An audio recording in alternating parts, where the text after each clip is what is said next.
Out in the wind-scoured plains of Montana, where the rich ruled by power and the poor survived on pride, one foolish bet set a valley on fire. They said, "Touch that black stallion, and the ranch is yours." Everyone laughed, except Luke Harper. The poor cowboy walked into the steel pen, and from that moment on, nothing in Ash Bluff would ever be the same again. The noon sun hung over Ash Bluff, Montana, a burning coin in a copper sky. The wind pushed red dust through the rodeo yard, swirling it into the faces of townsfolk who had gathered to see a show, something cruel dressed up as entertainment. The scent of sweat, tobacco, and horsehair clung to the air like heat itself. Silas Rourke stood in the center of the arena, boots polished, vest pressed, a white hat shining brighter than the day. He was the kind of man whose laughter made others join in whether they found the joke funny or not. His fortune stretched across Bitterroot Valley, and his pride reached even farther. Today, that pride had found a new toy, a poor cowhand named Luke Harper. "Tell you what, boy," Silas drawled, loud enough for every man, woman, and child on the bleachers to hear. "You touch that black devil, and half of Rourke Ranch is yours." The crowd erupted with laughter. It was the kind that doesn't invite joy, only mockery. Luke stood at the edge of the pen, his hat low over his brow, his shirt patched and sun-faded. The dust on his boots wasn't just from this morning. It was from years of wandering from one job to another, trying to outpace bad luck. Inside the pen, the horse stood like a storm about to break.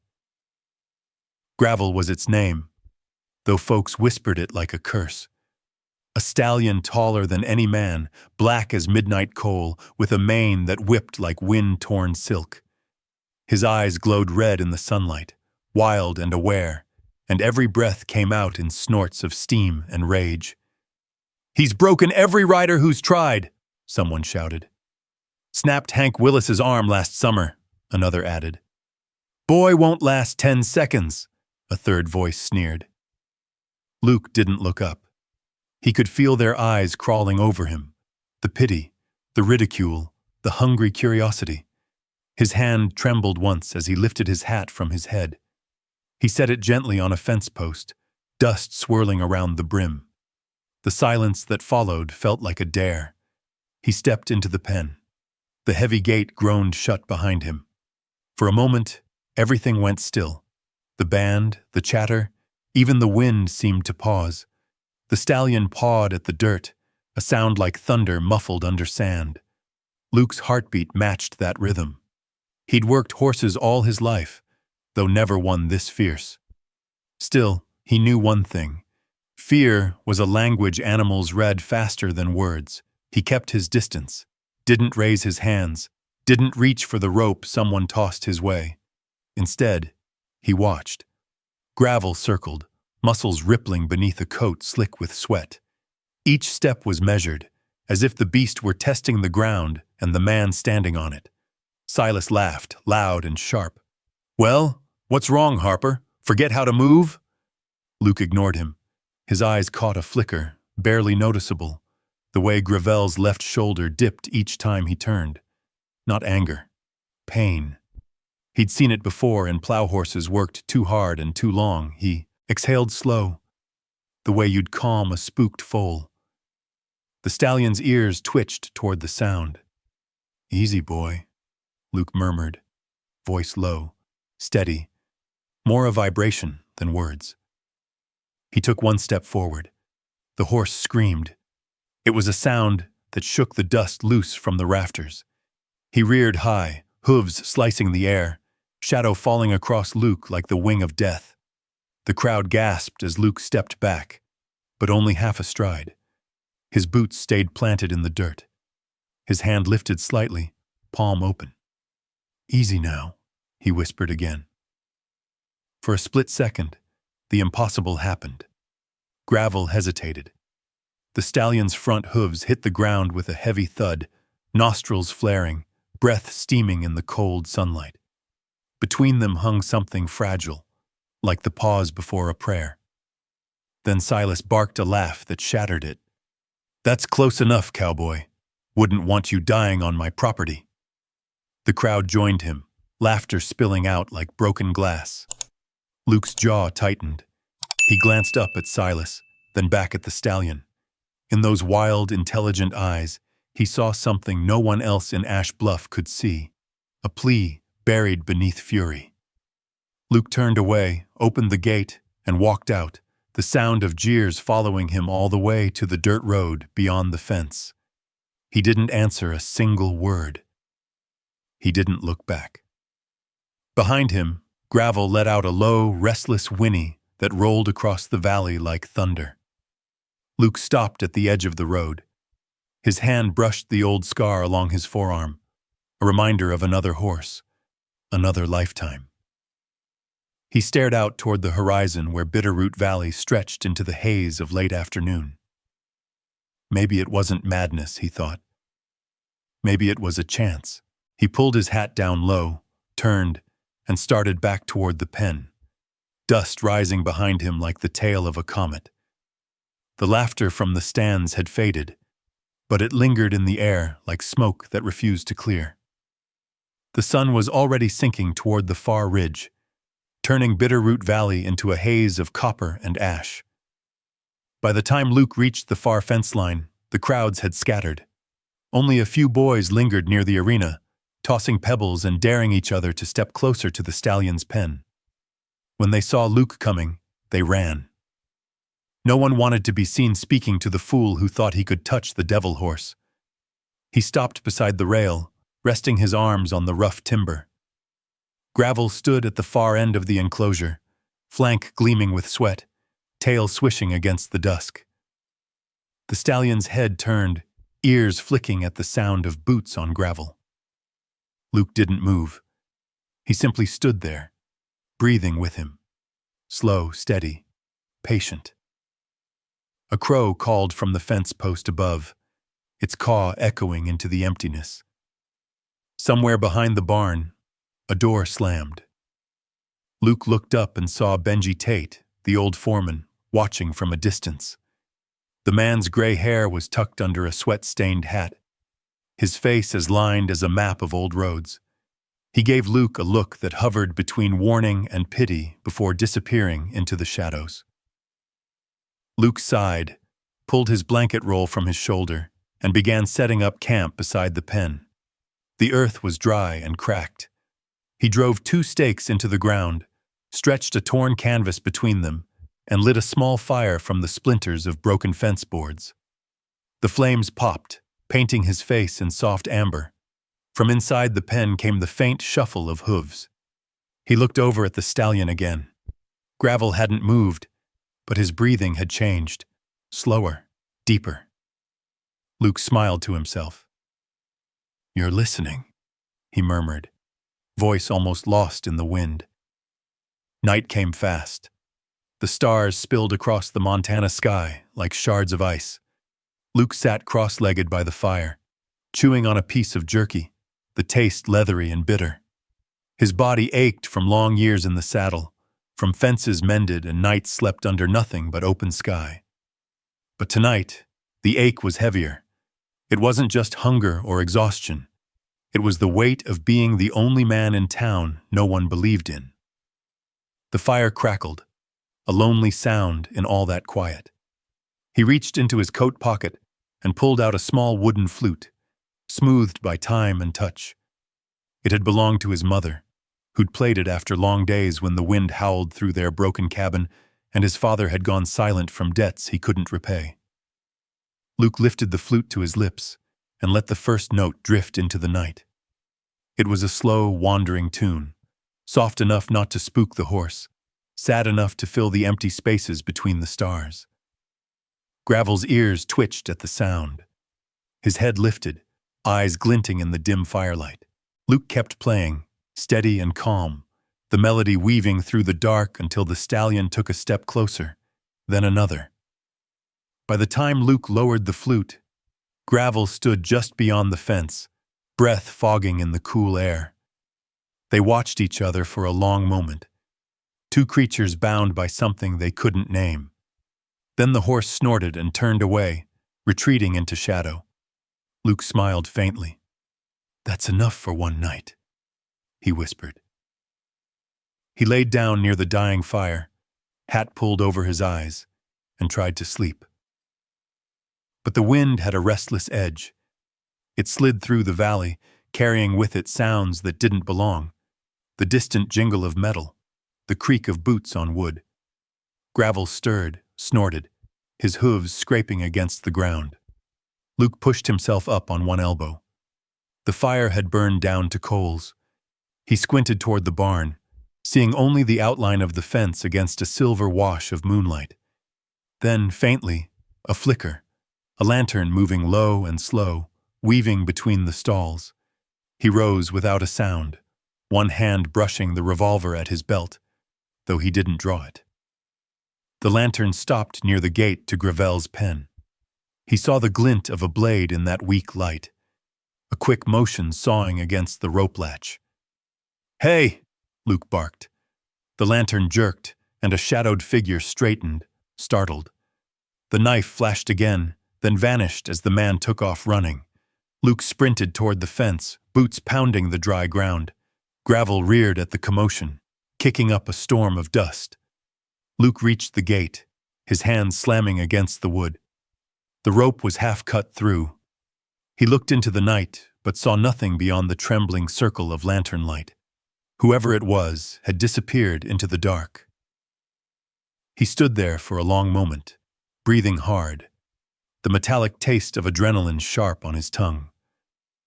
Gravel snorted again, pawing the dirt. Luke turned toward him and whispered, "Easy now. Ain't gonna let anyone take you, boy." He tightened the rope, checking every knot twice, then returned to his fire. The coals had gone cold. He sat there, back against the fence, and watched the stars fade into dawn. The valley was quiet again, but not the same kind of quiet as before. This silence carried warning, unspoken but certain, that what had begun as a fool's bet was becoming something far more dangerous. As the first light crept over Bitterroot Ridge, Luke looked down at the half-cut rope and muttered, "Guess they're scared you might actually let me touch you." Inside the pen, Gravel blew out a breath, the sound soft, almost like agreement. The morning sun broke through a low veil of mist, spilling light over the valley in long golden threads. Dew clung to the fence rails like glass beads, and the smell of sagebrush drifted on the warming air. It should have been a peaceful dawn, but Luke felt the unease sitting in his gut like a stone. He crouched by the half-cut rope again, running his thumb across the frayed strands. Whoever had tried to free the horse, or maybe to ruin him, had known what they were doing. The blade marks were clean, practiced. He rubbed his jaw, eyes narrowing toward the barn that loomed beyond the yard. Behind him, Gravel stamped once, tossing his head. The stallion's coat caught the morning light, muscles shifting under black skin like rolling thunder. Luke turned and studied him carefully. "You saw him, didn't you?" he muttered. The horse flicked his ears forward, nostrils flaring, as if the memory of the night still lingered. Luke tightened the gate latch again and made his way toward the barn. The boards creaked under his boots. A few ranch hands were stirring, men loyal to Silas Rourke, all of them pretending not to notice the stranger camping by the pen. He could feel their eyes on him, sharp and cold as nails. Benji Tate appeared from behind a wagon, wiping his hands on a rag. His limp was more noticeable in the morning chill, one leg stiff from an old Bronco accident. "You sleep at all?" he asked, voice rough as gravel itself. "Not much," Luke said. "Somebody was prowling out here last night." Benji's brows drew together. "Cut the rope?" "Halfway through. Moved like a man who's done that before." Benji spat into the dust, then scanned the yard. "Rourke's got a few men who'd do worse than that if he told them. But he won't get his own hands dirty.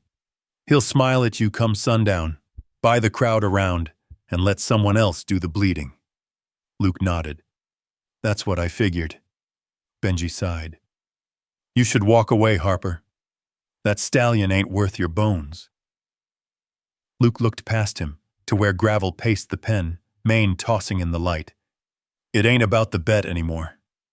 The old man studied him a long moment, then gave a short nod. I thought you might say that. They both turned at the sound of laughter near the porch.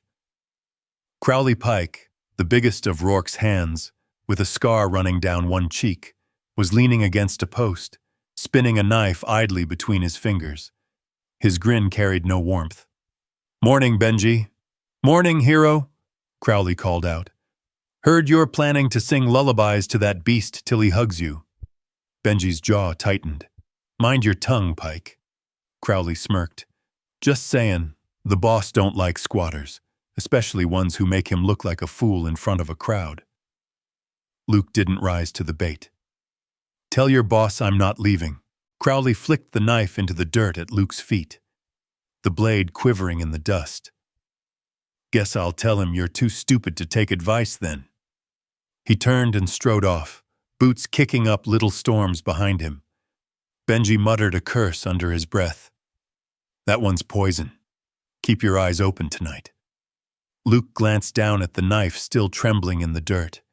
He pulled it free, wiped the blade on his sleeve, and tossed it aside. If they come again, he said quietly, I'll be ready. The day wore on slow. Luke spent the afternoon mending the fence, humming the same soft tune he'd played on his flute. Gravel stayed close to the far rail, watching every move. When Luke carried a pail of water to the trough, the horse didn't rear this time, just stepped back a few paces, tail swishing. Progress came in inches out here, but inches could mean the difference between life and death. By late afternoon, thunderheads rolled over the mountains. The wind picked up, turning the dust into moving curtains. Luke tied down the canvas above his camp, glancing toward the ranch house where laughter echoed faintly through the open windows. He knew Rourke was drinking again. His kind always did when power began to feel fragile. As dusk fell, Luke sat by the pen, rolling a cigarette between his fingers but never lighting it. Gravel stood still, ears twitching at the distant rumble of thunder. They don't like silence, Luke said softly. Men like Rourke. They need the noise to forget what they've done. The horse shifted, a low nicker rumbling in his throat. Luke smiled faintly. Yeah, I know that feeling too. The storm broke just after midnight. Rain came in sheets, hard and sudden, pounding against the earth with the force of confession.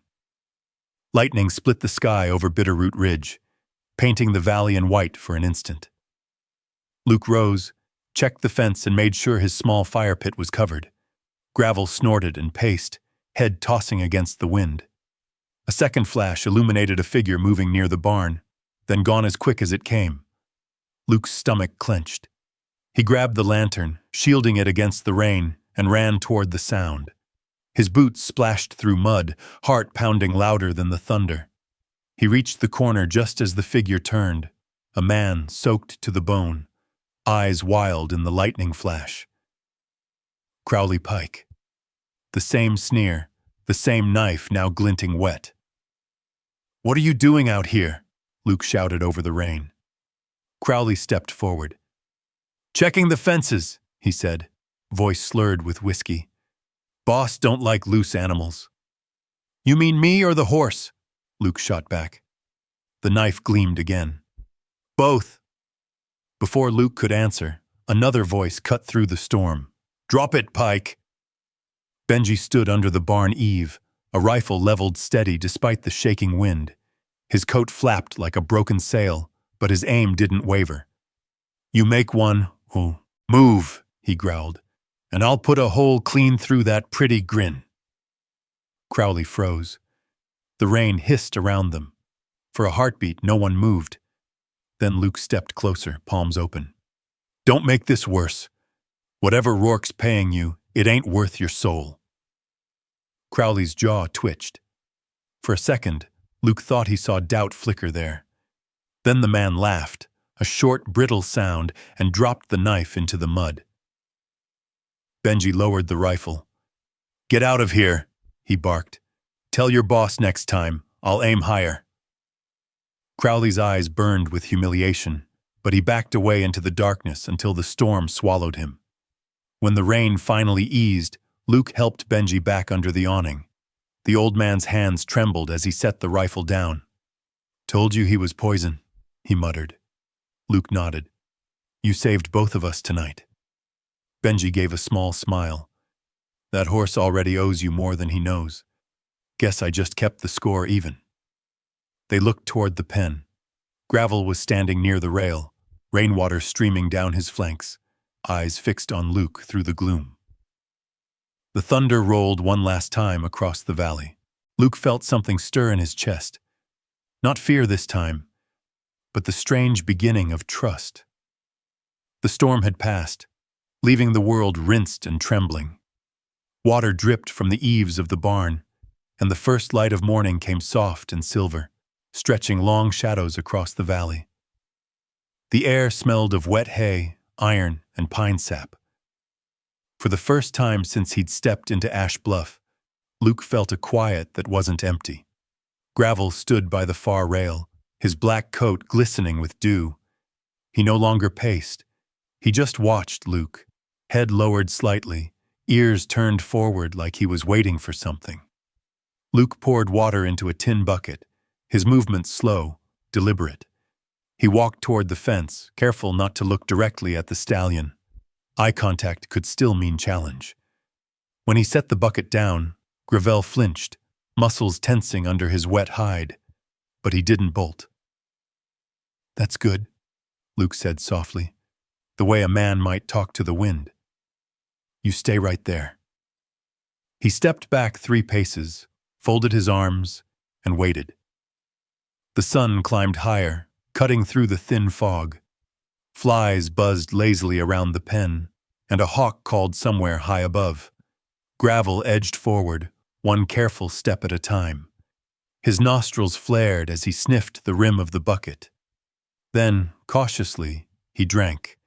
Luke didn't move. He just smiled, faint but real. "Guess we're learning from each other," he murmured. For the rest of that morning, Luke worked around the pen, patching a split board, spreading fresh straw, fixing the latch that Crowley had damaged. He moved with the slow rhythm of habit, not haste. Every action spoke one message: "I ain't here to hurt you." Benji wandered over after a while, a tin mug of coffee steaming in his hand. "You plan on rebuilding the whole place by yourself?" he asked. "Maybe," Luke replied. "Or maybe just long enough for him to believe it's worth staying." Benji grunted. "You sure you're not the one needing to believe that?" Luke glanced up from his work. "Maybe both of us do." The old man chuckled and took a sip of coffee. "You got a fool's patience, Harper. But maybe that's the kind this valley's been short on." Later that afternoon, the wind picked up again, sweeping dry dust across the yard. From the porch of the main house, Silas Rourke watched with narrowed eyes. His whiskey glass caught the light as he turned it in his hand, expression unreadable. "He's still out there," he muttered. "Still trying." Behind him, Crowley Pike leaned against the doorframe, jaw tight. "Ain't natural, the way that horse looks at him." Silas's lip curled. "Every beast breaks sooner or later. Some just take longer to learn who owns them." He lifted the glass and drank deep, the liquid catching the burn of the setting sun. Back at the pen, Luke crouched near the fence, watching Gravel graze on the thin patch of grass by the gate. He reached for his pack and pulled out the small wooden flute again. The wind made it difficult to keep a tune steady, but he played anyway. The notes were simple, old, carried on breath and memory rather than perfection. They floated across the pen, gentle as prayer. Gravel lifted his head, ears twitching. He didn't retreat this time. The song went on, the kind a mother might hum to calm a restless child. As it faded, the horse snorted once, a short burst of air, and lowered his head again. Luke let out a long breath. "You ain't no devil," he said quietly. "You're just waiting for someone to listen."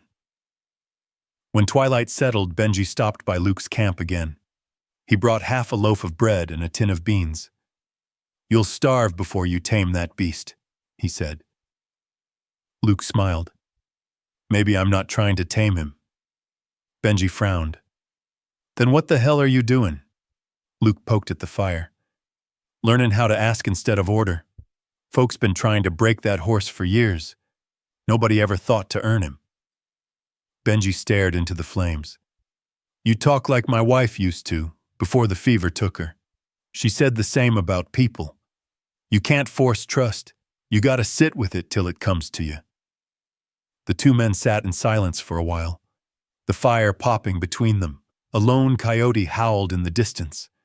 Luke could feel the valley breathing, the slow heartbeat of the land he hadn't called home in years. "Benji," Luke said after a long pause, "why do you stay here? With Rourke?" The old man's eyes reflected the firelight, weary but firm. "Ain't got anywhere else to go. He pays enough to keep my roof from falling. But I'll tell you something. Every time I see that horse fight the bit, I remember when I used to be young enough to fight too." Luke nodded. "Then maybe it's time somebody else fought for you." The next morning came bright and windless. The smell of sage and wet earth hung thick. Luke entered the pen for the first time since the storm, keeping his steps soft. Gravel tensed, but didn't move away. The distance between them felt smaller now, like a river narrowing between two banks that had waited years to meet. Luke bent down and picked up a handful of dust, letting it run through his fingers. "You see?" he said quietly. "Same dirt under both of us." Gravel flicked his ears, watching every move. Luke took another step, then another, until he stood within 10 feet of the stallion. His hand came up, palm open. The air between them felt alive, charged, fragile. Gravel's eyes, dark and bright, followed his hand but didn't flinch. A breath, a pause, the faint sound of wings overhead. Then, just as Luke thought the moment might hold, Gravel let out a sharp snort and turned away, muscles rippling under his coat. The chance broke like glass, but Luke didn't chase it. He simply nodded, stepping back toward the fence. "Not today," he murmured, smiling faintly. "That's all right. I can wait." Up by the house, a curtain shifted. A woman's silhouette lingered in the window, the outline of May Whitlow, the ranch's traveling veterinarian, newly arrived from the county road. She watched the man and the horse in silence, one hand pressed against the glass, her eyes soft with curiosity. When Luke left the pen that evening, he didn't know he'd been seen. He only knew that somewhere between the storm and the sunrise, something in both man and beast had changed. What began as a foolish bet had become a quiet vow, unspoken but certain. Neither of them would run. By the next morning, the valley was glowing under a pale blue sky. The storm had scrubbed the land clean. Fences gleamed wet, puddles mirrored the clouds, and the air smelled of cedar and damp hay. Luke stood by the trough, sleeves rolled to the elbows, pouring feed into a dented pail. Gravel watched him closely from across the pen, every muscle alert, but no longer tight with rage. The stallion's eyes were still wild, yet there was a flicker there, a spark of recognition that hadn't been there before. Luke leaned on the fence, chewing the end of a straw. "You and me," he said under his breath. "We'll figure this out." A shadow fell over the ground beside him. "You talk to your horses, mister?" Luke turned, half startled. Standing a few feet away was a woman, tall, lean, her hair tucked under a wide-brimmed hat. A canvas satchel hung from her shoulder, and the smell of camphor and saddle soap followed her. Her coat was dusty from the road, her boots splattered with mud. Sometimes, Luke said, straightening. They listen better than most folks. She smiled faintly. That much I can believe. She extended a gloved hand. May Whitlow, county veterinarian. I was called in to check on a few sick calves downriver, but old Benji said I ought to see you first. Luke shook her hand. Luke Harper. Guess I've made more noise than I meant to. You've made more gossip, that's for sure, she said. Her gaze drifted toward the pen, where Gravel shifted uneasily. That's the one everyone keeps talking about? The devil horse? Folks say that. She studied the animal carefully. Devil looks more like pain to me.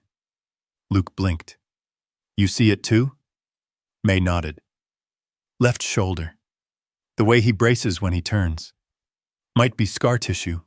Deep, maybe torn muscle. Whoever worked him last didn't give him time to heal. She set her bag down on the fence rail. Mind if I take a closer look?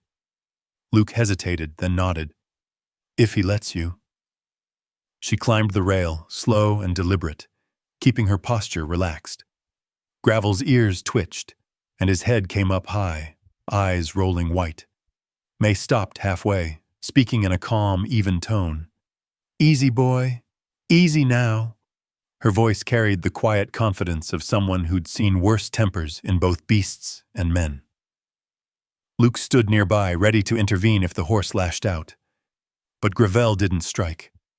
He pawed the ground once, then stood still. May's eyes softened. See that scar running across the shoulder? She said, pointing gently. It's old, but the tissue underneath never healed right. That's why he moves like he's fighting ghosts. Luke nodded slowly. That's what I figured. She looked at him, surprise flickering behind her calm. You figured that? He shrugged. Didn't need a diploma to see hurt when it's right in front of me. May smiled a little. You've got the kind of sense money can't buy. Most men would have already beaten him bloody by now. Luke's gaze drifted to the horse. I've seen enough beaten things in my life. For a moment, silence stretched between them, broken only by the steady rhythm of the horse's breathing. May climbed down, wiping her hands on her coat. I'll fetch some salve from town, she said. Something to keep the swelling down. But he won't heal without patience, Harper. That's rarer than medicine out here. Luke gave a quiet nod. I've got nothing but time. As she mounted her mare, she called back. Then maybe you've got more than most men. When she was gone, the valley fell silent again. Luke leaned on the fence, watching Gravel toss his mane. The horse stamped once, as if restless under the weight of new attention. You heard her, Luke said softly. We both got some healing to do. That afternoon, the sun returned with its full fury. The fields steamed, and the smell of baked earth rose thick. Luke spent hours repairing the shelter beside the pen, hammering planks, tightening hinges, working until his palms burned. Gravel stayed close, following his movements, snorting whenever the hammer struck too loud. By the time the sky turned orange, Luke's shirt clung to his back with sweat, and Gravel was standing only a few yards away. He sat down in the dirt, exhausted, and pulled out his canteen. Not bad for two fools, he said between sips. One who can't afford to quit, and one who won't. Gravel flicked his tail, blowing softly through his nose. It almost sounded like agreement. When night fell, May returned. The sound of her horse's hooves echoed down the road, rhythmic and steady. She dismounted near Luke's camp, holding a small glass jar. Found this in my kit, she said. Liniment made from comfrey and eucalyptus. Might help ease his shoulder. Luke accepted it carefully. Appreciate it. Don't know how close he'll let me get, though. May studied him for a long moment, her face lit by the campfire. You've got a steady hand, Luke Harper. More important, you've got the right heart. That counts for more than skill out here. He looked away, uncomfortable under the compliment. Heart don't buy much hay, She smiled faintly. No, but it can keep a man from losing his soul. They stood there in the firelight, saying nothing more. From the pen came a low rustle, the sound of gravel shifting his weight, eyes catching the flame like dark amber. Luke turned toward him. Tomorrow, he said quietly. We'll try tomorrow. May swung into her saddle again. Careful with that man of yours, she said, tilting her head toward the big ranch house. Rourke doesn't like being made a fool, and he's already starting to feel like one. Luke watched her ride off into the night, the rhythm of her horse fading into the hum of crickets. He stood there a long while staring after her, then turned back toward the stallion. Looks like we've got a friend, boy, he murmured. Gravel lifted his head, ears pricked forward. For a brief heartbeat, something passed between them, understanding, fragile but alive. Then the horse lowered his head again and went still. Luke smiled faintly. One step at a time. He tossed another log onto the fire, its embers sparking up into the dark like a trail of tiny stars. Somewhere beyond the valley, thunder murmured again. Not a storm this time, but a warning that the peace they'd built was only temporary. The next morning broke hot and heavy. Dust hung low over the ranch like smoke, and the air tasted of sweat and pride. Luke had barely finished feeding Gravel when he heard the clatter of hooves, too many to be a passing wagon. He looked up to see a procession riding in from the direction of Rourke's mansion. Silas himself at the front, flanked by two of his men, and behind them, the sheriff and half the town trailing like curious dogs.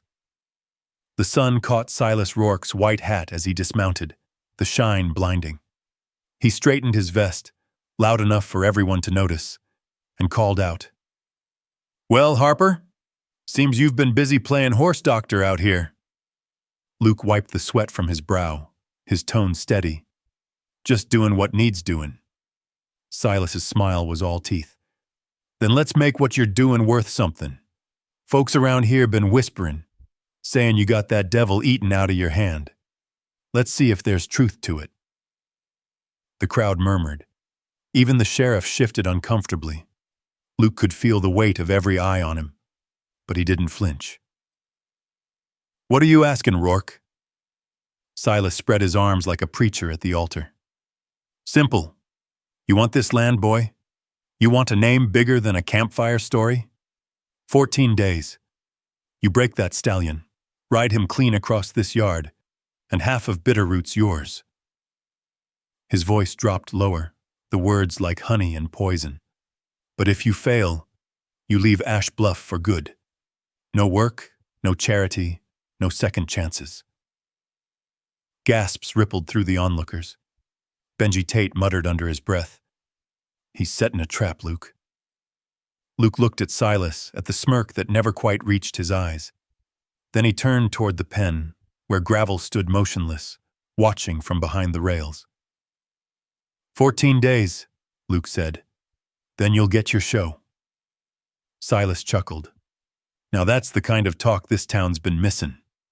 He mounted his horse again, raising his voice for everyone to hear. "Witness it, folks. 2 weeks from today, this man either rides the beast or rides out of town." The crowd cheered, but not out of kindness. They came for spectacle, not salvation. As the sound faded down the valley road, Luke leaned against the fence, jaw tight. Benji spat into the dirt. "He means to humiliate you." Luke nodded slowly. "Maybe, but I ain't playing his game. I'm just finishing mine." The heat didn't break that day. By noon, the land shimmered like a mirage. Luke moved in slow rhythm, cleaning the pen, brushing gravel with long, cautious strokes of a worn bristle brush. The stallion tolerated it, though his skin trembled under each touch. When Luke stepped too close to the left side, Gravel's muscles bunched tight and his ears pinned back. "Easy," Luke whispered, stepping back, lowering his hand. ain't here to hurt you." By the 5th touch, the horse no longer shied away. By the 10th, Gravel stood still, breathing heavy but calm. Benji watched from a distance, pipe clamped in his teeth. "That right there," he muttered, "ain't breakin'. That's building something new." That evening, Luke set up camp by the pen again. The first few townsfolk came by, children mostly, peering from behind fence posts, whispering to each other. Luke didn't shoo them away. Instead, he played the flute, letting the soft notes drift across the fields. Gravel's ears flicked toward the sound, and after a while the horse began to sway lightly in rhythm, tail flicking side to side. When the tune ended, Luke smiled faintly. "You're learning faster than most men I know." But not everyone was charmed. From the edge of the property, Crowley Pike watched, the glow of his cigarette bright in the fading light. Silas's words from that morning still rang in his head. "Make sure that cowboy don't see the end of those 2 weeks with all his bones intact."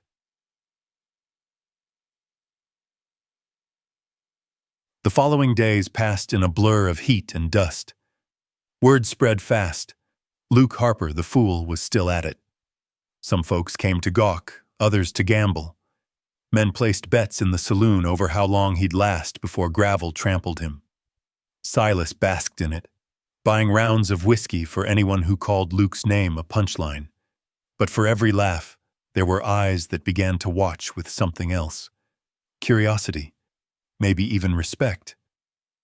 The children brought apples. The widowed innkeeper sent bread.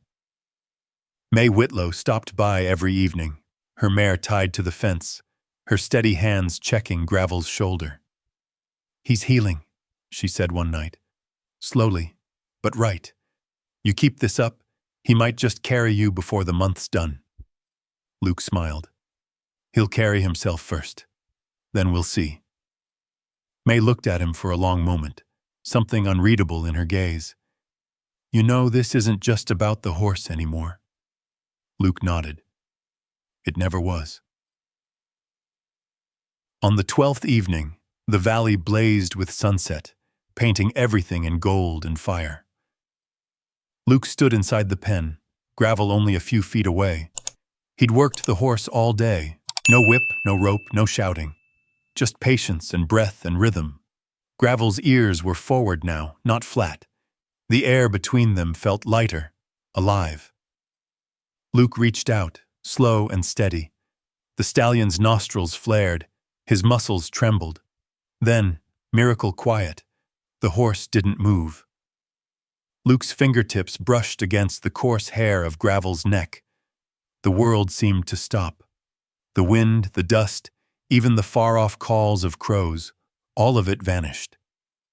Luke stood there, hand resting on a creature no man had dared to touch, and Gravel lowered his head in silent surrender.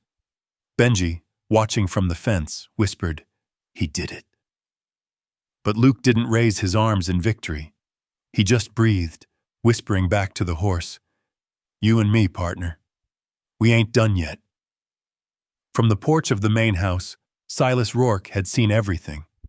His glass froze halfway to his lips, the amber liquor trembling inside. "He touched it," one of his men murmured. Silas's jaw clenched. The smile that had once been smug now twisted with something colder. Fear, maybe, or fury. He set the glass down hard enough to crack it. "Then he's got 13 days left to lose." The sound of shattering glass carried through the wide porch of the Rourke house, but no one dared move. Silas Rourke stood by the railing, staring down at the corral below, where a lone figure still lingered beside a black stallion under the last bleed of sunset. His face was half shadow, half flame. "Crowley," he said finally, voice low but edged with steel. "Keep eyes on him. If that fool gets the crowd behind him, we'll have more than a horse problem on our hands." Crowley Pike tipped his hat, his grin a slash of light in the dark. "You want me to scare him?" Silas's gaze stayed fixed on the horizon. "No, not yet. Let him think he's winning." The next morning dawned clean, the air cool with the smell of pine and ash. Luke woke to find Gravel standing closer to the fence than ever before, head lowered over the rail like he'd spent the night watching the man instead of sleeping. The bond had deepened, quiet, invisible, but real. "Morning, partner," Luke said, voice still rough from sleep. He reached into his pocket, pulling out half an apple May had left for him the day before. He held it out flat on his palm. "Let's see how far that trust goes today." Gravel's ears flicked, nostrils widening as he caught the scent. For a long minute the world held its breath. Then the stallion leaned forward, teeth closing gently around the fruit. The crunch echoed in the stillness. Luke smiled, slow and quiet. Benji Tate watched from a few yards away, arms crossed, pipe clamped between his teeth. "Never thought I'd see it," he said. "That horse taking food from any man, let alone one Rourke wants gone." Luke chuckled softly. "Guess you don't care much about Rourke's opinion." The old man grinned. "Neither do I." As the day burned on, Luke and Gravel worked side by side. Luke cleared brush near the fence, hammering in new posts. The stallion followed the rhythm, ears twitching with every strike. At times, he'd come close enough for Luke to feel the warmth of his breath on his arm. It wasn't taming. It was understanding. When the sun reached its peak, May rode in from town, bringing more liniment and a flask of cool water. "Word spread," she said as she dismounted. "Half the valley's talking about you and that horse. Some folks are betting on you now." Luke shook his head. "They shouldn't. I ain't trying to win a bet." May tilted her head, studying him. "Then what are you trying to win?" He glanced at the stallion, who had turned to watch them with wary, intelligent eyes. "Peace, maybe." May smiled faintly. "That's harder than any prize Rourke can offer." She stepped closer to the pen, her voice low and soothing. Gravel didn't flinch this time when she laid her hand on the top rail. "He trusts you," she said to Luke. "That means you're halfway there. But the rest comes from proving you'll stay when things get hard." Luke nodded. "That's the part I know how to do." By evening, the sky turned red over Bitterroot Ridge, streaked with violet and fire. Luke sat near his small fire pit, his back against the fence. Gravel stood a few feet away, his silhouette black against the sunset. The horse whickered softly, and Luke answered with a low whistle through his teeth. The sound was rough but comforting. "You and me, boy," he said quietly. "We're both strays, just trying to make something of what's left." The stallion pawed at the dirt once, then settled down, lowering his head as if in understanding. The two shared the silence that comes only when words are too small to hold what's being said. That peace didn't last long. The sound of gunfire split the quiet. Luke's head snapped up, eyes scanning the ridge. Gravel startled, muscles rippling, nostrils flaring. A second shot rang out, closer this time. Then came shouting, hooves pounding against the dry ground. Benji came running from the barn, breathless. "Luke, it's the bay horse. Guard animal. Someone shot it dead by the east fence." Luke's stomach dropped. "Who?" Benji's face was pale beneath the grime. "Didn't see, but I can damn well guess." Luke clenched his fists. "Crowley." Benji nodded grimly. "Man don't stop till he breaks what ain't his." Luke's gaze went to Gravel, still trembling from the noise. "He's sending a message," Luke said. "If I keep pushing, I'm next." Benji laid a hand on his shoulder. "You could still walk away, Harper. You've already done what no one else could. No one would call you a coward for quitting." Luke stared out across the fields, where the sun had bled into darkness. "Maybe not, but that horse would know. And I ain't quitting on the only friend I've got." That night, Luke sat by the fire again, staring into the flames until they blurred. He could still hear the echo of the gunshots, still see the fear in Gravel's eyes. He wanted to be angry, but anger was a waste. What he felt instead was resolve, cold, steady, unmovable. He reached for his flute and played, not for himself this time, but for the horse. The melody carried across the valley, soft and low, wrapping around the pen like a promise. Gravel listened, head tilted, breath slowing. When the tune ended, he stepped forward, resting his muzzle against the top rail. Luke didn't move. He just whispered, "You're safe here, boy. Long as I'm breathing, you're safe." The night deepened around them. Far off, a coyote cried. The wind carried the sound of the river running through the canyon below, steady and sure. Up at the house, Silas watched from his window, face hard as stone. "If he thinks a song's gonna save him," he said to himself, "he's a bigger fool than I thought." But deep in the valley below, under the stars, man and horse stood side by side, unbroken, two souls that refused to yield, even as the darkness closed in. Morning rose heavy and gray, a sky full of dust and regret. Luke woke to silence, the kind that follows violence. The memory of gunfire still rang in his ears, echoing with the rhythm of hoofbeats that never came back. The guard horse's blood had already soaked into the dry ground by the east fence, leaving only a dark stain where life used to move. He knelt beside it, hat in hand. "Didn't deserve this," he said softly.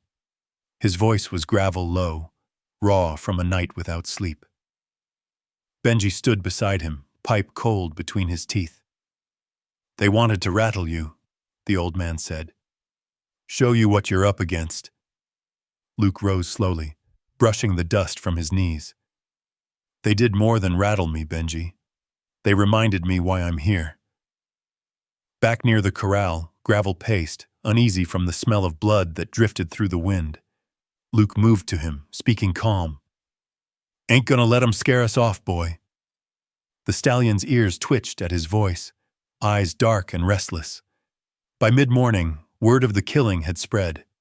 Folks from the outskirts drifted in, some curious, some afraid. They whispered near the fence posts, the stories growing taller with every telling. Some said Rourke had done it himself. Others swore it was Crowley Pike, acting on orders. May rode in just before noon, her horse flecked with sweat. She swung down and marched toward Luke, her face pale. "I heard. Is it true?" Luke nodded once. "They shot the bay." May's hands clenched around her reins. "God help them. That horse was harmless." "Not to a man who don't want peace," Luke said. She looked toward Gravel, who had gone still now, as if listening. "You're not giving up, are you?" Luke shook his head. "If I quit, they win. And I've lost enough to men like Rourke." She studied him for a moment, her voice softer. "Then let me help." She opened her satchel, pulling out clean bandages and another jar of salve. "If they're going to keep hurting you through that horse, we'll keep healing him faster than they can break him." That afternoon, the sky turned white with heat. The dust clung to Luke's skin like a second hide as he worked Gravel through his daily routine. Slow steps around the pen, pauses, patience, and quiet words. Every time the horse stopped, Luke stopped. Every time he moved, Luke mirrored him. Sweat ran into his eyes, stinging, but he didn't wipe it away.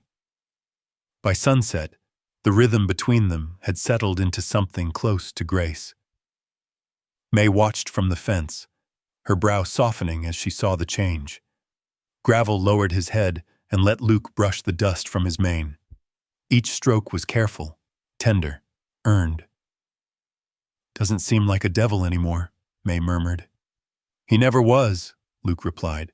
"Just hurt." They worked in silence until the last light faded from the valley. The air cooled, and the first stars began to flicker over Bitterroot Ridge. May packed her things and rested one hand on Luke's arm before she mounted her horse. "Be careful tonight," she said. "Rourke's not done with you." Luke gave a small nod. Neither's life. The moon climbed late, fat and low, casting silver light across the corral. Luke sat by his fire again, eyes heavy but unwilling to close. Gravel dozed in the pen, tail swishing lazily. For a few hours, all was still. Then came the sound, the unmistakable click of a gate shifting. Luke froze. The wind had died, yet the metal latch rattled faintly. He rose, hand instinctively brushing the revolver at his belt, and stepped toward the pen. "Easy now," he whispered to himself. A shape moved near the gate, crouched low, shoulders hunched. The faint glow of a cigar ember betrayed the intruder before his face did. Crowley Pike. Luke's voice cut through the dark. "You picked the wrong night." Crowley straightened, a smirk spreading across his face. "Boss says you're turning this valley into a circus, Harper. Time to close the show." "By cutting loose a wounded animal?" Crowley shrugged. "An accident. Happens all the time. You of all people should know that." The knife gleamed in his hand, wet with moonlight. Before Luke could move, a shotgun roared from the barn. The blast tore through the night, sending crows shrieking from the treetops. Crowley froze. Benji stood under the awning, smoke curling from the barrel of his gun. "Drop it, Pike," he growled. "Ain't no accidents tonight." Crowley hesitated, but one look into Benji's eyes, steady, unshaking, made him think better of it. The knife hit the dirt. "You'll regret this," Crowley spat, backing away. "Already do," Benji said. The man disappeared into the darkness, his boots crunching over the dry grass. When he was gone, Luke turned to the old foreman. "You saved him again." Benji grunted. "Saved you, too. Don't thank me yet. Rourke's not going to take this lying down." Luke glanced at Gravel, who had come to stand near the rail, his nostrils flaring from the noise. "He'll come harder next time," Luke said. "Let him. I ain't the one who should be scared anymore." By dawn, the story had already spread through Ash Bluff. The saloon buzzed with talk. Crowley caught at the ranch, a gun fired, a plan gone wrong. Men whispered about Rourke's temper boiling over, how his pride was cracking like thin ice. Luke didn't care for the gossip. He had work to do. That morning, he led Gravel out of the pen for the first time. The stallion resisted, muscles taut, hooves digging into the dirt. But Luke's voice stayed calm, his hand steady on the rope. Step by step, they moved together into the open pasture. The valley wind carried the scent of sage and wild clover. Gravel lifted his head high, nostrils flaring at the freedom he hadn't tasted in years. Luke smiled, breath catching in his chest. "That's it, boy. That's what it feels like to be free." For the first time, Gravel didn't fight the rope.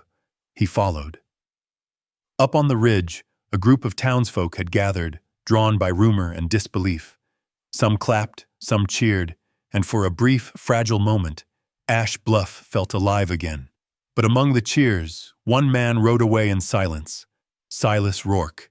His fists were tight around the reins, jaw locked, eyes burning with a fury no flame could match. He had lost control of the story, and that was something a man like him could never forgive. By dusk, a strange quiet had settled over Bitterroot Valley. The kind of quiet that always came before a change, when the sky turned heavy and the wind began to smell of rain. Clouds rolled in from the north, deep and dark, curling like bruises across the horizon. Luke looked up from where he stood brushing Gravel's coat. "Smells like we're in for a long night, boy." The stallion lifted his head, ears twitching at the rumble of distant thunder. His black mane rippled in the wind. For weeks now, Luke had watched those ears learn the difference between danger and calm, between the noise of men and the voice of the earth itself. He liked to think that maybe, just maybe, they'd started to share the same heartbeat. Benji came limping down from the barn, oilskin coat already buttoned tight. "Storm's moving faster than I've seen in years," he said, glancing toward the mountains. "You'd best find cover. That lightning'll come down like knives." Luke nodded. "I'll move him into the lean-to. No sense risking him getting spooked." Benji hesitated, watching as Luke led the stallion toward shelter. "You ever think this might be what Rourke wanted all along? You tied down here making friends with a doomed horse while he plans your fall?" Luke smiled faintly, the expression tired but sure. "He can plan all he wants. I stopped living by another man's timetable a long time ago." The first drops hit before night fully settled. They came heavy, wide apart at first, then close and furious. The rain rattled the tin roof of the lean-to until it sounded like the valley itself was clapping. Luke stood beside Gravel, one hand resting against the stallion's neck. Lightning flashed white across the ridge, and the horse flinched, muscles tightening under Luke's palm. "Easy, partner," Luke whispered. "Ain't nothing out there meaner than what we've already lived through." The rain poured harder. Wind whipped through the fence lines, tearing loose scraps of canvas. The smell of wet dust filled the air, sharp and clean. Luke could barely hear his own voice over the storm. He reached for a blanket and threw it across Gravel's back. The stallion snorted, but didn't bolt. His trust held, thin but unbroken.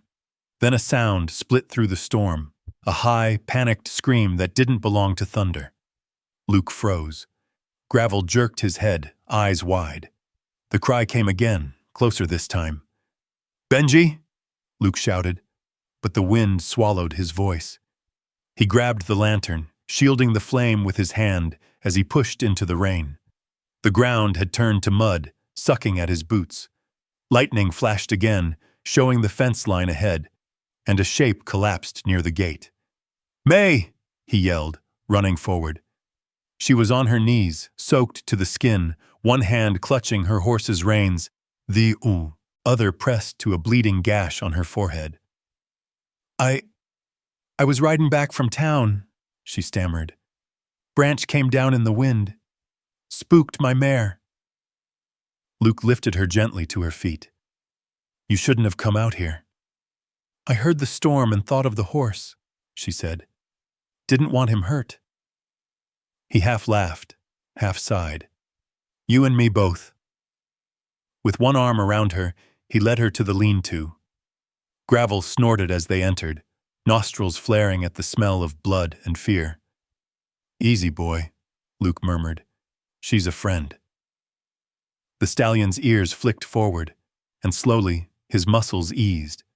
May leaned against the wall, wiping rain from her face. "You really have him listening to you." Luke shrugged. "He listens when you give him reason to." For a while, none of them spoke. The storm raged around them, the valley echoing with thunder like cannon fire. Gravel stood still beside Luke, his great head lowered, tail flicking nervously but steady. In that howling night, they were a small island of calm. A man, a woman, and a creature that had once known nothing but pain. When the lightning finally moved downriver, the rain softened to a steady drizzle. May sank onto a crate, exhaustion pulling at her eyes. Luke handed her a dry blanket and smiled faintly. "You can rest. I'll keep watch." She looked up at him, her voice soft but certain. "You're not just fighting for a horse anymore, are you?" Luke didn't answer right away. His gaze stayed on Gravel, who had turned to watch him through the dim lantern light. "No," he said finally. "I'm fighting for what folks forgot matters." May tilted her head. "And what's that?" He met her eyes. "Mercy." By dawn, the storm had passed, leaving the world washed clean and gleaming. Water dripped from the roof, falling in steady rhythms into the puddles below. May was still asleep, the blanket drawn around her shoulders. Luke stepped outside into the cool morning air, his breath turning to mist. The valley looked different after rain.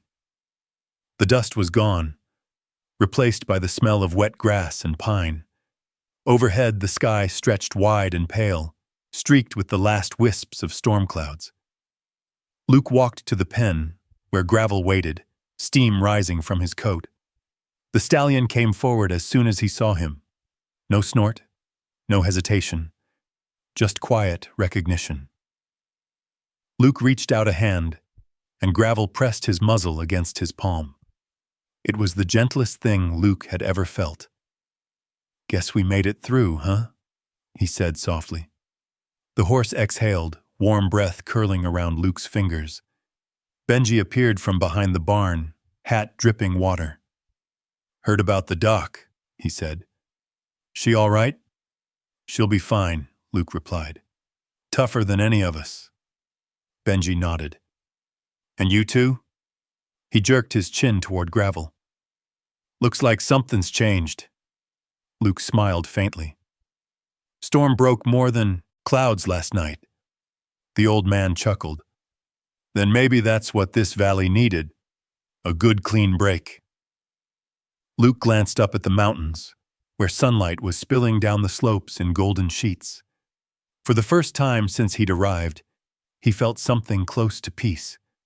But peace was a fragile thing in Ash Bluff, and the world had a way of testing what it couldn't understand. As he turned back toward the lean-to, a single thought ran through his mind, quiet but certain. The storm's over, but the fight's just begun. By the time the sun climbed high enough to dry the last drops of rain, the valley had already begun to whisper again. Storms washed away dust, but not rumors. Word traveled faster than the wind in Bitterroot, about the woman doctor who rode through lightning to reach the outlaw cowboy, about the horse that no longer feared a man's hand, and about the ranch owner whose pride was beginning to crack. Silas Rourke's name was on every tongue in town, though not with the same respect it once carried. Luke didn't hear most of it. He spent the day in the corral, working Gravel slow and patient, giving the stallion his first taste of sunlight after the storm. May had left early that morning, promising to return with more bandages and a clearer head. But before she rode out, she'd given Luke a warning.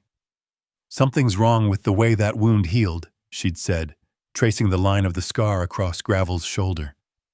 The tissues twisted underneath, like it was torn and stitched by someone who didn't care if he'd ever walk again.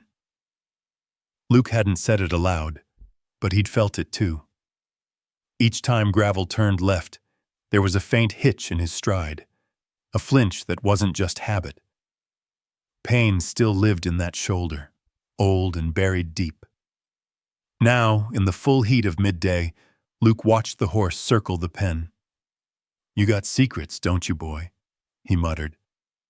"Don't we all?" Benji appeared at the gate, wiping sweat from his brow. "Rourke sent word," he said.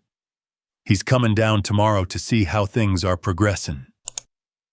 The way he said it carried more warning than message. Luke grunted. "Guess the devil wants front row seats." "Man's got more pride than sense," Benji said. "Be careful he don't mistake your patience for weakness." Luke leaned on the fence, watching Gravel lower his head to drink. "He can think what he wants. I ain't doing this for him."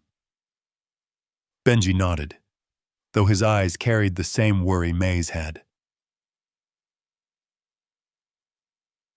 That evening, May returned just as the sun melted behind the ridgeline. She dismounted, dust clouding around her boots, and handed Luke a folded piece of paper. "Got this from Doc Harlan over in Pine Creek," she said. "He used to patch up horses for Rourke's mine wagons." Luke unfolded the note, reading by the fading light. It was a list: old injuries, names of animals, and dates going back 2 years. One entry made his stomach twist. Black stallion, left shoulder tear, pulled during quarry haul. Owner, Rourke Mining Company. Ordered to continue work despite injury. Luke stared at it, his voice barely a whisper. That's him. May nodded. Gravel wasn't wild when Rourke bought him. He was broken by greed, not nature. The wind caught the paper, snapping it in Luke's hand like a flag. The truth hit him hard, not as shock, but as confirmation of something his heart already knew. Gravel wasn't born a beast. He'd been made into one.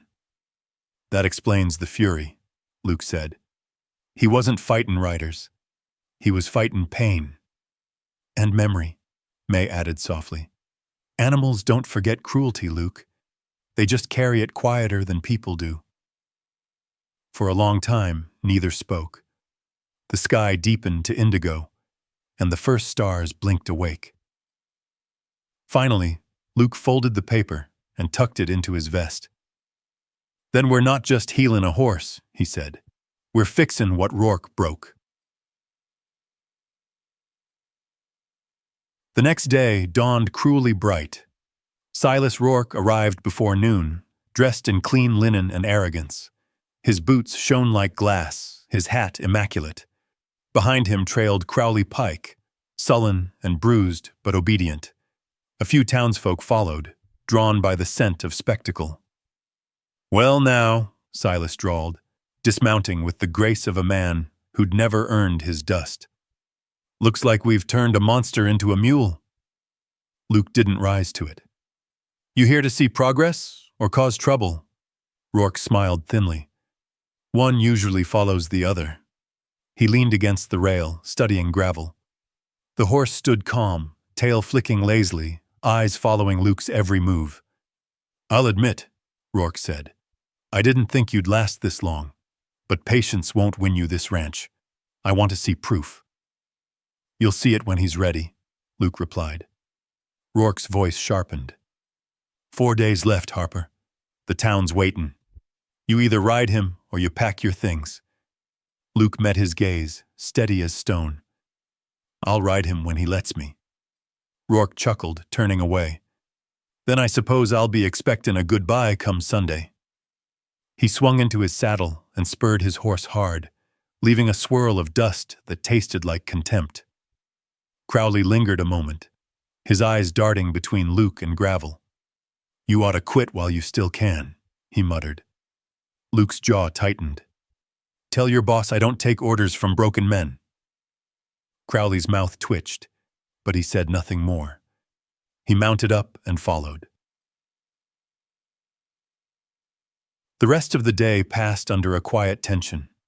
May helped Luke clean the stallion's wound again, her touch careful and sure. The muscle's knitting, she said, but it's tender. If he's gonna carry weight, it has to be on trust, not force. Luke nodded, his hand resting on Gravel's neck. That's the only way I know. As night fell, he stayed by the corral, the paper from Harlan tucked in his pocket. The truth had changed something in him. This wasn't about a wager anymore. It was about righting a cruelty that had stretched far beyond one man and one horse. The wind shifted, cool and sweet, carrying the scent of pine from the ridge. Luke leaned against the fence and watched Gravel graze in the cajon, moonlight. You were worked near to death for pride that wasn't yours, he said softly. But you ain't carrying that alone anymore. The horse raised his head, ears forward, eyes reflecting the lantern glow like twin stars. In that quiet, Luke realized something. Redemption didn't come from erasing pain. It came from facing it without fear. The valley was still, save for the soft rustle of wind through the grass. Somewhere beyond the darkness, Silas Rourke was plotting. But here, under the open Montana sky, a man and a scarred stallion stood together, unafraid of what came next. The next 2 days passed like the space between breaths, too quiet, too heavy. The whole of Ash Bluff seemed to hold itself in waiting. Every ranch hand, every trader, every child who'd watched from behind fences felt the same anticipation crawling through the air. The day of the challenge was coming, and with it, judgment. Luke didn't spend his time in town. He had no words for the talkers or gamblers. His world had narrowed to the few acres around that corral. He worked the stallion at dawn and dusk, slow and deliberate, the way wind shapes stone. Gravel followed him now, ears relaxed, eyes steady. The fury that once burned in the horse's chest had cooled into something stronger: trust. On the third morning before sunrise, Luke saddled up to ride out for supplies. The air was brittle, the kind that cracks when you breathe it. The mountains glowed faintly in the distance, capped in silver. He'd barely reached the main trail when a figure stepped out from the pines. Crowley Pike. He wasn't smiling this time. The scar on his cheek looked deeper in the cold light. "Mornin', Harper." Luke reined in. "You looking for another fight?" Crowley shook his head. "Don't need one. Just came to tell you Rourke ain't done. He's desperate. He's talking about setting the horse loose tonight, making it look like an accident." Luke's hand tightened on the reins. "Why tell me?" Crowley spat into the dirt. "Man's gone too far. He's gonna burn every inch of this valley trying to keep what ain't his. I've done a lot of bad work for him, but I ain't destroying another animal for a bet." "You think that makes you clean?" Luke asked. Crowley met his eyes. "No, but maybe it's a start." He turned and walked back into the trees before Luke could answer. Sundown, the air had shifted again. Clouds gathered low, thick and gray, pressing against the ridges. Luke could feel the pressure building behind his ribs, a storm without thunder. He checked the gates, tightened every latch, then walked a slow circle around the pen. Gravel followed his steps inside, tail flicking lazily, though his ears flicked at the scent of unease. May arrived just before dark, her face drawn. "Heard Rourke's riders down by the creek," she said. "They're restless. Be careful tonight." Luke gave a tight nod. "He won't touch this horse. Not while I'm breathing." Benji came out from the barn carrying a lantern. "Then we keep watch," he said. "3 of us ought to be enough to guard one pen." Rain began to fall, soft at first, then steady. The lantern light shimmered in the drops, scattering gold across the mud. Luke took the first watch, pacing along the rail while May and Benji waited under the awning. Gravel stood in the center of the pen, rain gliding down his coat like silver. Hours passed. The rain thickened, turning to a downpour. The wind howled through the fence line. Luke pulled his coat tight, his eyes scanning the dark edges of the yard. Every sound felt alive. Then came a flash of movement, quick, sharp, by the outer fence. "Benji!" Luke shouted.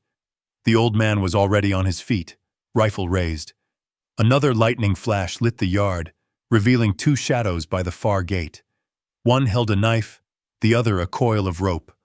Luke vaulted the rail and ran through the mud. "Get away from that gate!" A shout answered him, then chaos. One of the men, Rourke's hand by the look of him, lunged forward, knife flashing. Gravel reared inside the pen, shrieking, hooves slamming against the boards. Luke ducked, the blade missing him by inches. The storm swallowed everything: shouts, rain, the thundering of hooves. Benji fired once. The shot cracked through the air, sending both men scrambling. One dropped his rope and vanished into the dark. The other stumbled, clutching his arm. Lightning strobed across the valley, painting everything white.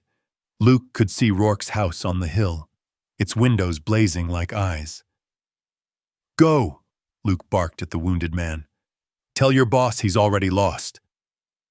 The man ran. When silence finally returned, it came heavy and strange, broken only by the patter of rain. Gravel stood trembling, flanks slick with sweat and water. Luke climbed back into the pen, whispering calm until the horse's breathing slowed. "It's over," he said softly. "You're safe." May rushed forward, her hair plastered to her face. "Luke, are you hurt?" He shook his head. Not me, but he's spooked near to breaking again. She laid a hand on Gravel's neck, her voice gentle. Then we'll fix him, like we always do. Benji lowered his rifle, wiping rain from his eyes.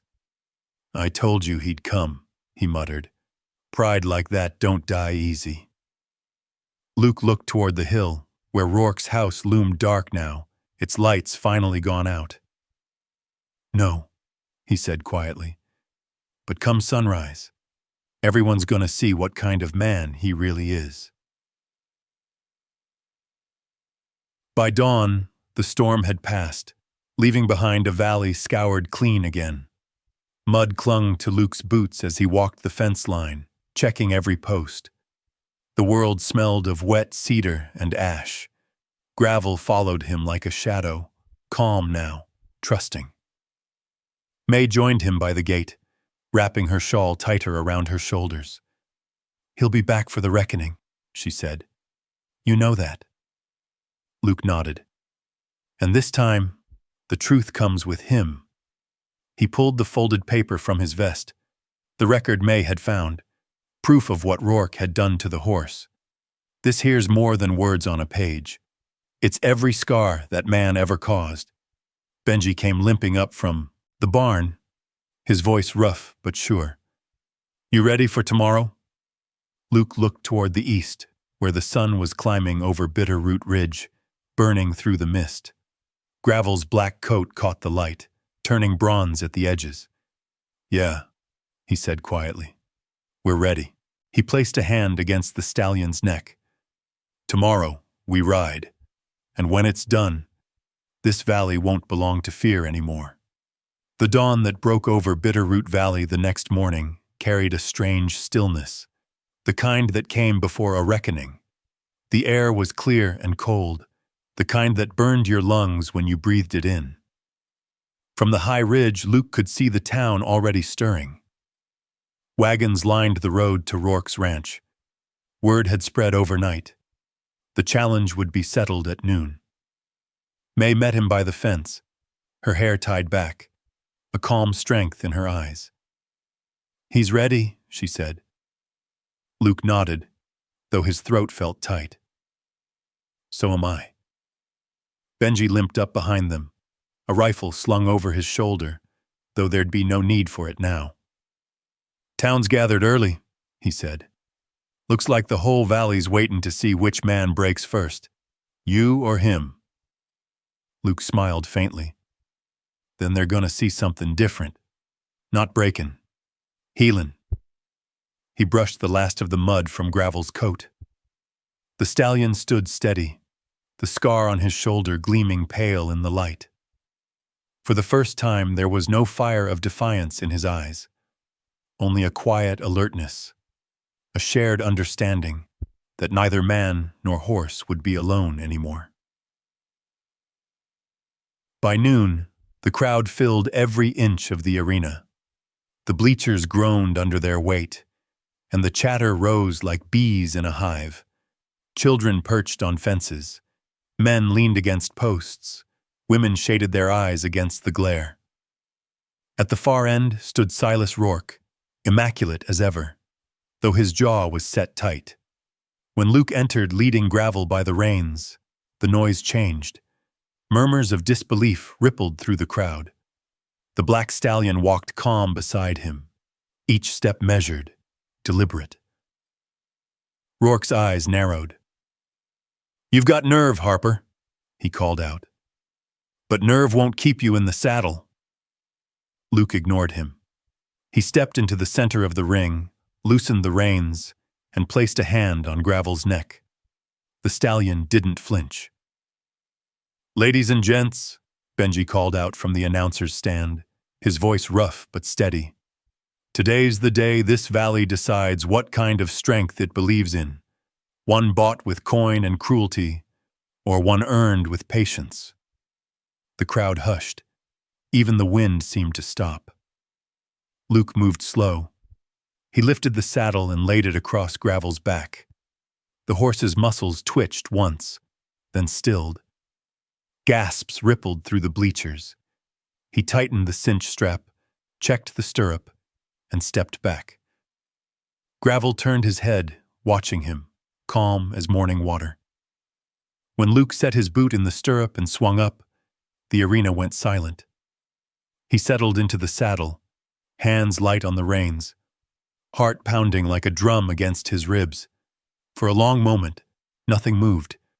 Then, with the faintest pressure of his heels, Gravel took a step, then another. The crowd erupted. He moved with grace now, the raw fury of their first meeting replaced by something fluid and proud. Each stride was a statement, each breath a prayer. Luke leaned low, whispering into the wind, "That's it, partner. Just us." Rourke's face darkened. He shouted something, but his words were lost in the noise.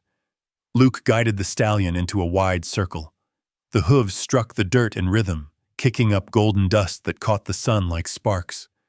People were crying now, clapping, shouting his name. It was more than a ride. It was redemption made flesh. Then, as Gravel slowed near the center, Luke slid from the saddle and stood before him. The horse lowered his head until his muzzle brushed Luke's shoulder, a quiet bow, a symbol no one in the valley would ever forget. May pressed her hands to her mouth, tears streaking her face. Benji took off his hat, whispering something under his breath that sounded like a prayer. For a long heartbeat, the only sound was the wind. Then a voice rang out, sharp and trembling. "This proves nothing!" Rourke stepped forward, face red, hands shaking. "That horse was mine! You hear me? Mine!" But his words carried no power now. May stepped out from the crowd, holding the folded paper, the vet's record. "This is the proof," she said, "of what you did to him, of how you broke more than a horse. You broke your own name." Rourke froze as she held the paper high. Whispers swept through the stands like wildfire. Benji's voice thundered again. "Every man here knows what he's seen. A cowboy healed what a rich man ruined." Rourke's mouth opened, but no sound came. The weight of the crowd pressed down like judgment. Even his own men looked away. Luke met his eyes. "You called him a beast," he said quietly. "But he just needed someone to believe he wasn't." Rourke took a step back, shoulders sagging. Then, without a word, he turned and left the arena. The people parted for him, silent. For the first time in his life, Silas Rourke looked small. That evening, the sun bled low across the valley, painting everything in copper light. Luke stood by the pen again, watching Gravel graze on the far side. May joined him, her hair glowing gold in the dusk. "You did it," she said softly. "We did," he replied. "All of us." Benji came up behind them, leaning on the fence. "You know the town's calling it the day the horse bowed," he said with a grin. "Can't say I've ever seen something so fine." Luke smiled faintly. "Neither have I." As night crept in, the three of them stood in silence, listening to the soft rhythm of the horse's breathing. The valley was quiet again, but this time it wasn't the silence of fear. It was peace. The moon rose high, silvering the fields, and Luke finally turned away. "Come on, Gravel," he said gently. "Let's go home." The stallion followed without a rope, his hooves whispering against the earth. And somewhere beyond the ridge, the first stars came out, shining over a valley reborn, not through power or pride, but through trust, patience, and a cowboy's stubborn grace. If this story touched something in you tonight, let me know down below. Just drop a simple 0 or 1 in the comments, and I'll know you were right there with Luke and Gravel till the very end. Make sure you subscribe and keep that bell on, 'cause we've got more stories coming. Tales of heart, grit, and second chances out on the open range. See you on the next ride, partner.